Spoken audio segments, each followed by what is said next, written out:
Good morning students. Dear students, today I am going to discuss with you chapter number 4 of history.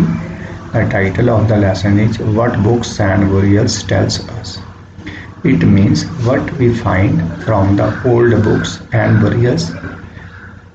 Old books gives us a lot of knowledge. Not only old books, but whatever may be the book, it is a source of knowledge. Now the another word is burials. Burials means the place where a dead body is buried, or it is a place under which a dead body is kept, or you can say it is a grave. Burials का मतलब बेटा वो जगह जहाँ पर किसी भी dead body को दबाया जाता है और उसके ऊपर कुछ के बाद कुछ भी मॉन्यूमेंट्स बनाया जाए या कुछ भी बना दिया जाए। बरियल्स उस जगह को करेंगे जिसके नीचे किसी भी डेड बॉडी के may be human dead body और may be of any animals.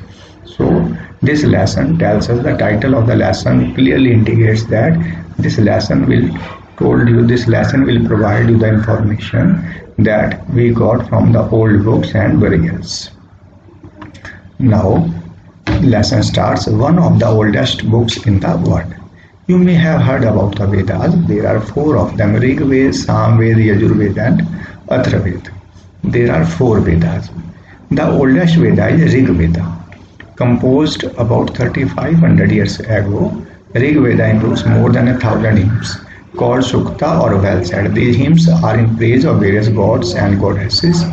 3 goddesses are especially important: Agni, the god of fire; Indra, a warrior god; and Soma, a plant from which a special drink was prepared. Means बेटा इस paragraph में बताया गया कि हमारे total 4 जो वेद हैं, ऋग्वेद, सामवेद, यजुर्वेद, अथर्ववेद, यानी इन चारों वेदों में हमारे इतिहास के बारे में बताया गया, हमारी ओल्ड टाइम के बारे में बताया गया. ओल्डेस्ट वेद इसमें सबसे पुराना वेद है वो ऋग्वेद है. इट इज एज्यूम्ड दैट, ऐसा माना जा रहा है कि लगभग 3500 साल पहले ऋग्वेद को लिखा गया था. अब बात आ रही है इन वेदों में क्या लिखा हुआ है. जो ऋग्वेद है उसमें कहा जाता है कि लगभग 1000 सूक्ति हैं, 1000 प्रेज के लिए लाइनें, वेल सेड चीज़ें यानी अच्छी बातें लिखी गई हैं. और ये जो बातें लिखी गई हैं ऐसा कहा जाता है कि ये उस समय के देवी देवताओं के बारे में और जो वर्तमान समय में भी देवी देवता हैं उनके बारे में कही गई हैं. बेसिकली जो ऋग्वेद है इसमें 3 तरह के देवी देवताओं का ज़्यादा वर्णन किया गया है. सबसे पहला अग्नि, द गॉड ऑफ फायर. उसके बाद इंद्र, ए वॉरियर गुड यानी जीत की शक्ति, वर्षा वाला आपके प्रभु. एंड सोमा, और सोम जिससे कि वाइन वगैरह या कोई स्पेशल ड्रिंक निकाली जाती है. These hymns were composed bye sages, यानी ऐसा कहा जाता है कि ये जो उसमें हिम्स लिखी गई हैं, उसमें जो सूक्तियाँ लिखी गई हैं, उसमें जो बातें लिखी गई हैं, इनको ऋषि मुनियों ने लिखा था. The priest taught students to recite and memorize each syllable, word and sentence bit by bit. ऐसा कहा जाता है कि पुराने समय में जब बच्चे पढ़ने के लिए जाते थे ऋषि मुनियों के आश्रम में, या पुराने समय में जब बच्चे गुरुकुल में पढ़ने के लिए जाते थे, तो जो उनके ऋषि मुनि होते थे, जो गुरुजन होते थे, उनको इन सब बातों को जो कि ऋग्वेद में लिखी गई हैं और जो बातें बाकी वेदों में लिखी गई हैं रटने के लिए कहते थे.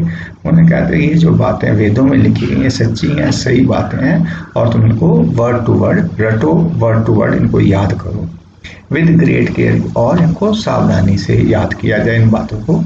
Most of the hymns were compose, taught and learned by man. और बहुत सारी ऐसी जो हिम्स उसमें लिखी गई हैं आदमियों ने उसको याद किया, उसको सीखा.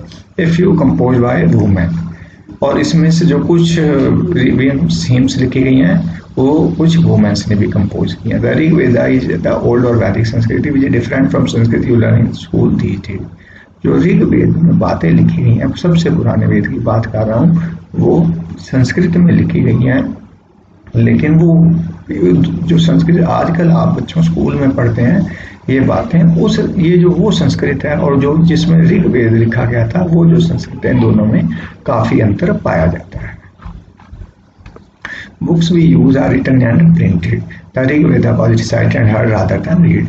वर्तमान समय में जो बुक्स हैं वो लिखी जाती हैं, छपी हुई होती हैं, जिसको आप पढ़ते हैं, लेकिन जो ऋग्वेद है वो ऐसा कहा जाता है कि इट वॉज रिसाइटेड, इसको याद किया गया, सुना गया, लिखने की बजाय।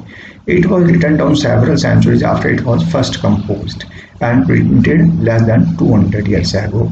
और काफ़ी समय तक लोगों ने इसको याद रखा, और लगभग 200 साल पहले जो लोगों ने इसको याद रखा था, जिस लोगों को इसके बारे में नॉलेज थी, उस बातों को मिलाकर, उनसे लोगों से पूछकर इस बातों को लगभग 200 साल पहले दोबारा से लिखा गया। How historian study the Rigveda? Historians like archaeologists find out about the past, but in addition to material remains, they examine written sources as well. Let us see how they study the Rigveda. यानी हमारे historians ने ऋग्वेद को कैसे study किया। Some of the hymns in the Rigveda are in the form of dialogues. There is a part one which such hymns a dialogue between sage named Vishwamitra and two rivers, Vyas and Satluj, that were worshipped as gods. इसमें जो कई बातें हैं, इसमें जो कई hymns हैं, वो क्वेश्चन आंसर फॉर्म में, डायलॉग के फॉर्म में लिखी गई हैं। और कहा जा रहा है ये जो डायलॉग है विश्वामित्र और दो जो पवित्र नदी हैं व्यास और सतलुज, उसके बीच में ये एक डायलॉग, एक बातचीत हो रही है, जिसको कि ऋग्वेद में लिखा गया है।